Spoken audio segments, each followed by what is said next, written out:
तो मैंने कहा बिल्कुल आऊँगा, और अंकल ने भी कहा कि हाँ ज्वाइन करो।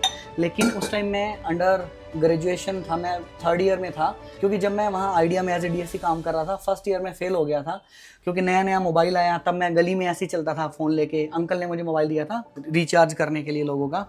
1100 फ़ोन नहीं, 3310 फ़ोन था, 1100 तो मैंने बाद में लिया था। मैं ऐसे जान करके कान पे लगा के गली में घूमा करता था, लोगों को दिखाता था कि मेरे पास फ़ोन है।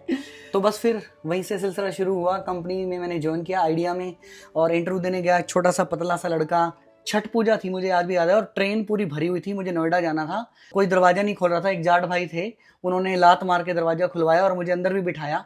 और साची शुक्ला मैम थी जिन्होंने मेरा इंटरव्यू लिया था, और उन्होंने ऐसे बोला, विपिन टच वुड, आपकी अभी बीए कंप्लीट नहीं है, सतिंदर सर ने आपके लिए पूरी फाइट करी है, उनका मतलब कभी आप ये भूलना मत है एहसान। 2 रोल तोड़े गए थे मेरे लिए। डीएससी को आदित्य बिरला अपनी कंपनी में लेती नहीं थी, तो मैं डीएससी भी था और अंडर ग्रेजुएट भी था, और सतिंदर सर ने मेरी वहाँ ज्वाइनिंग कराई।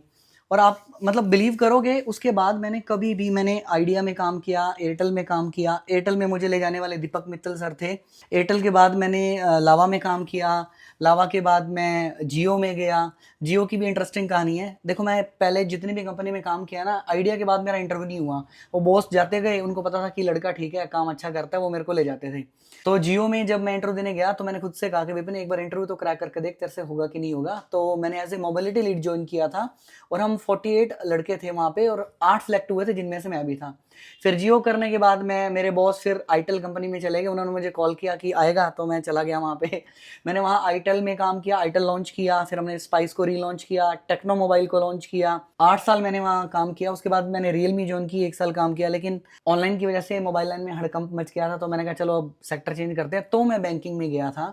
तो वहाँ जाके मुझे पता लगा, भाई बैंकिंग सेक्टर में जो जॉब कर रहे हैं लोग, हेड्स ऑफ है उनको। आप मानोगे, मतलब अगर मैंने 16 साल जॉब किया, तो मुझे जींद ही मिला जहां मैं रहता हूँ। हेडक्वार्टर मेरा जींद था, ये भी गॉड ग्रेस था। शर्त यही होती थी कि मैं घर नहीं छोड़ूंगा, फैमिली को नहीं छोड़ूंगा। मैंने आइडिया से शुरू किया, 16 साल जॉब किया। किसी भी कंपनी में आइडिया के बाद या जियो के बाद मैंने इंटरव्यू नहीं दिया, मुझे लेते गए। मैं परमात्मा का इतना ज़्यादा शुक्रगुजार हूँ, मैं बता नहीं सकता। तो चलिए, अब इसी बात पे, जो मैंने आप लोगों के लिए हलवा बनाया, आपने इस वीडियो में हलवा बनाना भी सीख लिया होगा, वो हलवा भी आपको खिलाता हूँ और चाय भी पिलाता हूँ। आप लोगों ने इतना सपोर्ट किया है, आपको कुछ मीठा खिलाना तो बनता ही है। तो कुछ मीठा हो जाए। Thank you so much.